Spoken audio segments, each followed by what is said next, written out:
Hey guys, and welcome to the Bible in Context series. This is episode 12, Meleḳim Bet, which is 2 Kings. So again, Melekim means kings.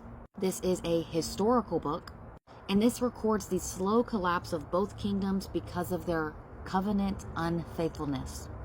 So this book was written and compiled by prophets during and after the period of the kings. This book is not about politics. This is a covenant audit. This was written during the divided kingdom period and then completed after the exile. This covers the final centuries of Yisrael's monarchy. Okay, where does it take place? So again, this is in the divided kingdoms of Yisrael, which is the north, and then Yehudah, which is Judah, in the south. And this ends with exile to Assyria and Babylon. What is Meleḳim Bet about? Warning fulfilled. This is what happens when repentance is delayed for too long. And why was it written? This is to show how persistent idolatry leads to punishment and judgment, how prophets warn before the destruction, how kings are measured by their obedience, not their success, and how exile is the result of long-term rebellion. It's not the sudden failure. Okay, so let me pull up my simple outline and stack it right here. Perfect.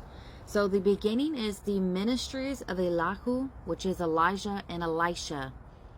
The middle is continued rebellion and prophetic warnings. End is the fall of Samaria, which is Shomron, and then Yerushalayim, which is Jerusalem, and the exile. Okay, and then the key events is the continuation of Elisha's prophetic ministry, the fall of the northern kingdom of Israel, the repeated failure of Yehudah's kings, the destruction of Yerushalayim, and the exile to Babel.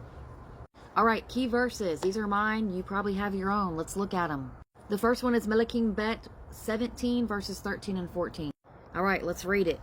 It says, "And Yahuwah warned Yisra'el and Yehudah through all his prophets and every seer, saying, Turn back from your evil ways and guard my commands and my laws according to all the Torah which I commanded your fathers and which I sent to you by my servants the prophets.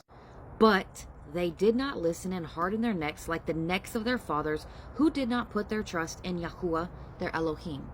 So this is showing us that exile came after repeated warnings. The next one is Melekim Bet 17:18. So let's read it. "So Yahuwah was very enraged with Yisrael and removed them from his presence. None was left but the tribe of Yehudah alone." So this is recording the fall of the northern kingdom. Very important. Next one is Melekim Bet 25, verses 8 and 9. It really should be the whole chapter because that is a pivotal point.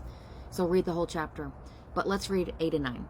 All right, it says, "And in the 5th new moon, on the 7th of the new moon, which was 19th year of sovereign Nebuchadnezzar, sovereign of Babel, Nebuzaradan, the chief of the guard," probably said that wrong, sorry, "a servant of the sovereign of Babel, came to Yerushalayim, and he burned the house of Yahuwah and the house of the sovereign, and all the houses of Yerushalayim, even every great house he burned with fire."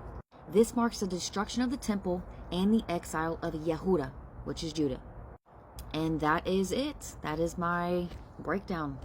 Stay tuned for the next episode. It will be Yeshayahu, which is Isaiah.